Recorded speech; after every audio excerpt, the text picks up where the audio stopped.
Tem muitos que o quê? Nem querem que Jesus volte logo, né? Porque estão lá comendo pão doce, estão no melhor tempo da vida. Eu lembrei de uma história, e aí eu bem acho que não posso ir embora sem anunciar isso. Se eu achar, né? Eu sei que está aqui na Bíblia, agora se eu achar o livro, no endereço. Eu tenho uma experiência com minha filha Raquel. Tadinha da Raquel. A família sofre nos exemplos, né? Raquel está aí, Raquel? 2 Pedro 3:9 diz assim, vamos ler antes do 9? Vamos começar no 7. Ora, os céus que agora existem e a terra, pela mesma palavra, têm sido entesourados para o fogo, estando reservados para o dia do juízo e destruição de homens ímpios. Há, todavia, uma coisa, amados, que não deveis esquecer, que para o Senhor um dia é como 1000 anos, e 1000 anos como um dia.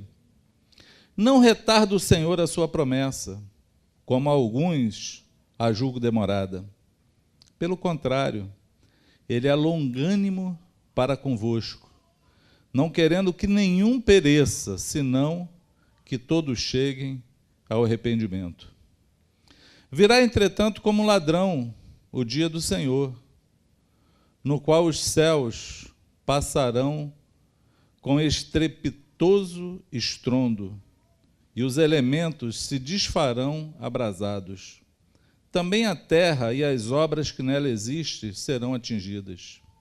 Visto que todas essas coisas hão de ser assim desfeitas, deveis ser tais como os que vivem em santo procedimento e piedade, esperando e apressando a vinda do dia de Deus, por causa do qual os céus incendiados serão desfeitos e os elementos abrasados se derreterão.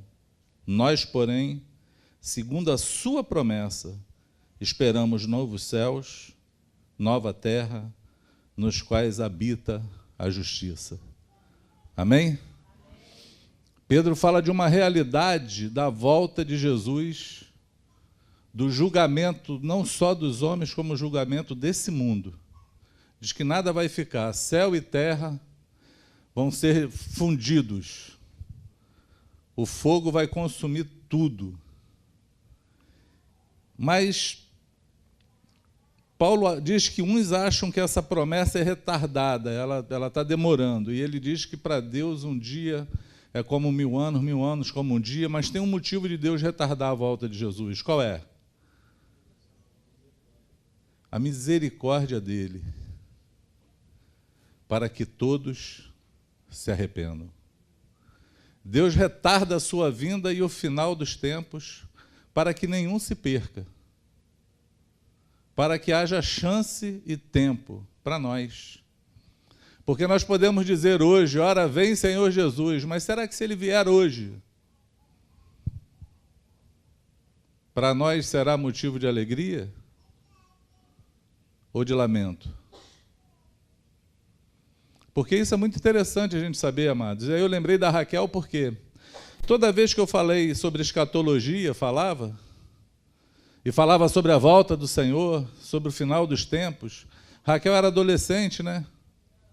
Criança, tá bom, Raquel.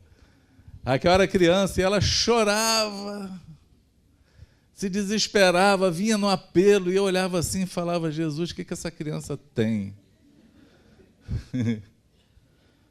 E pai já fica logo preocupado, né? Solange, dá uma conversada com Raquel, de repente ela está em pecado. Mas tão pequenininha, né? Não sei o que acontece.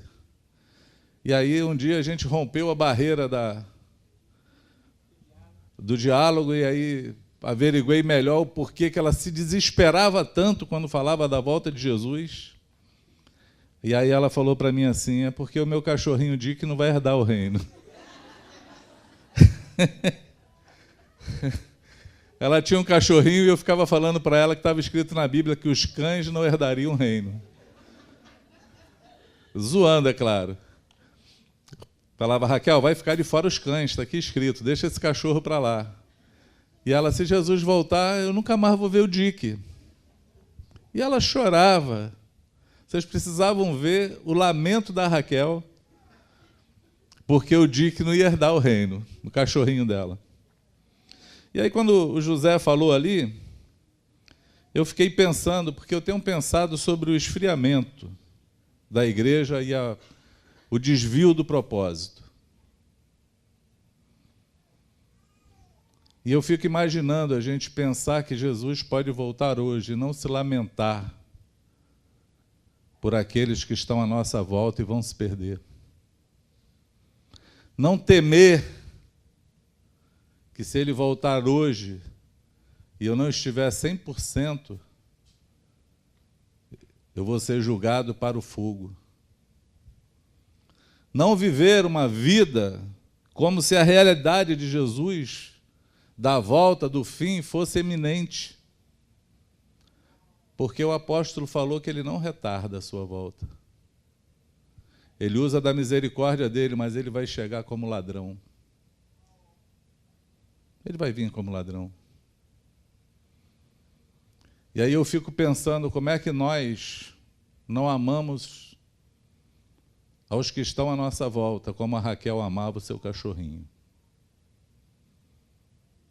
Como é que nos permitimos a isso? Isso é um alerta para nós. Porque na hora que o José falou ali, me saltou a mente. Porque parece que a gente está falando de algo que não vai acontecer. A fé talvez não esteja no lugar certo. Você crê mesmo que Jesus pode voltar, amados? Você acredita que ele ressuscitou dos mortos, mas que vai voltar um dia? Que você vai se encontrar com ele? E vai prestar conta da tua obra para ele? Dos teus dias? E você já imaginou que aqueles que estão à tua volta aí, desviados, filhos, irmãos, pais, parentes, longe de Jesus, estão eminentemente ou convictamente destinados ao inferno, às vezes sabendo, porque o desviado sabe disso, tem consciência disso, e que aquele ímpio que você está à volta dele, que não ouviu o anúncio do Evangelho, não teve ninguém que desafiou ele a andar com Jesus e creu que o Espírito Santo pode abrir os olhos de qualquer um. E a oportunidade era tua de fazer isso, de ver a obra. Você já parou para pensar nisso? Porque eu acho que isso faz toda a diferença. Eu bem acredito que nós precisamos amar mais uns aos outros do que a Raquel amava aquele cachorrinho chamado Dick. Jesus falou que das crianças, dos pequeninos de colo, ele suscitaria o perfeito louvor, e às vezes as crianças nos ensinam nas coisas tão simples, tão tenras, por conta da simplicidade do coração. E aí o nosso coração precisa ser simples. Precisamos olhar para o Senhor com seriedade, olhar para o Evangelho com seriedade, olhar para as palavras que o Senhor falou com seriedade. Por quê, amados? Porque é questão de vida ou morte. É questão de vida ou morte. Amém? Jesus, nós cantamos aqui, ele entrou pelas portas. O grande mistério Paulo anunciou, aquele que foi pregado aos gentios, visto pelos anjos, crido no mundo, foi recebido na glória. Mas esse salmo começa falando assim: quem subirá ao monte do Senhor?